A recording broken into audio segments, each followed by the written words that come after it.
So this brings me to the main point I want to leave with you, the Arctic. Canada is only one of 3 nations on Earth that fronts on 3 oceans, the Atlantic, the Pacific, and the Arctic. From sea to sea to sea, we have the longest coastline of any country in the world. Inuit have lived in the Arctic for centuries, yet most Canadians have never been to this vast and magnificent region of Canada that is central to our national identity, to our sense of country, and to our territorial sovereignty. There are 3 issues looming large before us: the melting of Arctic sea ice and the opening of Arctic waters to navigation, the sustainable development of northern resources, particularly those beneath the melting sea ice, and the enforcement of our Arctic sovereignty with the cooperation of the other circumpolar states, notably the United States and Russia. In 1979, the year NASA space images started measuring maximum concentrations of Arctic sea ice, you could have traveled by dog sled in summer, following the midnight sun from Siberia across the Canadian Arctic to Greenland. But polar ice has been shrinking at a rate of nearly 75,000 square kilometers annually over the last 30 years. As the Ottawa Citizen noted at the time, that means enough ice to cover Lake Superior vanishes every single year. For centuries, explorers from Baffin and Monk to Perry and Franklin have tried to find a way through the Northwest Passage. All failed, and some perished in search of the Arctic Grail. Only in 1906, 100 years ago this year, did the Norwegian explorer Roald Amundsen finally conquer the fabled passage by sea. And now, as the ice melts, the Northwest Passage may soon be open for navigation as early as 2020, realizing the centuries-old dream of a commercial passage from Europe to Asia, one much shorter than the route through the Panama Canal and able to accommodate much larger ships. But with the prospect of navigation goes the possibility of oil spills and the introduction of exotic species in Arctic waters. And then there is all that Arctic oil and gas, much of it still locked beneath the ice. The proven reserves of Arctic petroleum are measured in the billions of barrels of oil and trillions of cubic feet of natural gas. The Mackenzie Valley alone holds 1.5 billion barrels of proven oil reserves and 9 trillion cubic feet of proven gas reserves.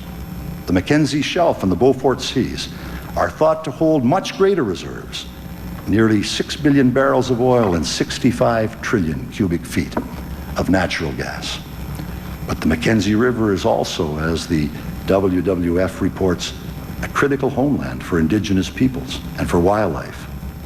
The valley continues and contains one of the world's last great free-running river systems. It is the second largest wetland area in the country, carries over half the fresh water flowing through the north, and the most sediment through the entire circumpolar system to the Arctic Ocean. Drilling for it in a sustainable manner is one environmental challenge. Building pipelines or ports to transport it is quite another. As the New York Times noted in a page 1 headline last year, as polar ice turns to water, dreams of treasure abound. The Times added that the Arctic Ocean may become the next and likely the last of our great oceans to exploit, conserve, and protect. No nation acting alone can protect the Arctic, but the circumpolar nations acting together can and must.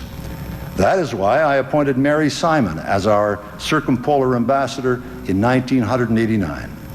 University researchers across the circumpolar nations should be encouraged in collaborative initiatives such as ArcticNet, which will be the beneficiary from the financial proceeds of tonight's dinner, which will bring together 100 researchers from 27 universities, 5 federal departments, and Inuit participants in what Time magazine recently called the biggest Arctic project ever undertaken.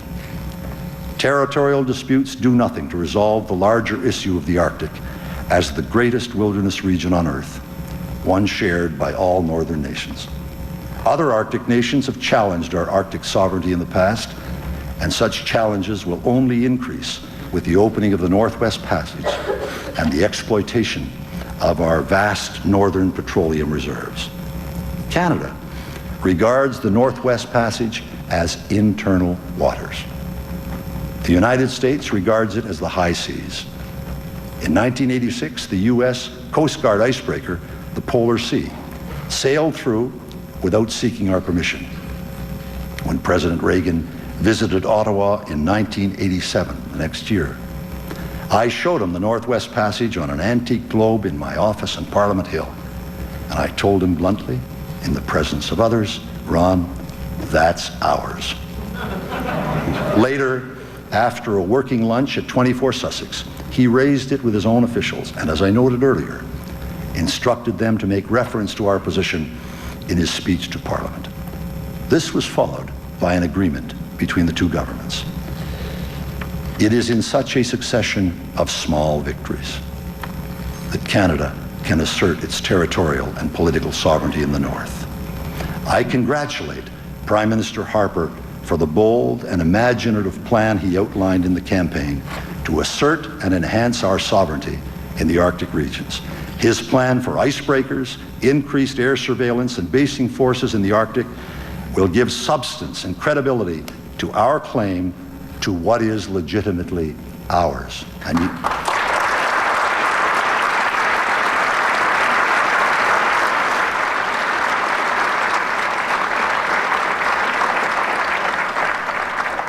years from now, I believe this priority, articulated at the time, will be viewed as visionary and wise by all Canadians, confirming as it does the comment from Prophet Joel that young men have visions and old men dream dreams.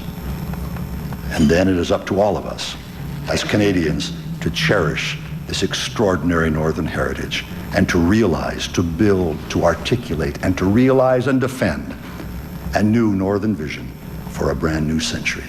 Thank you all very much.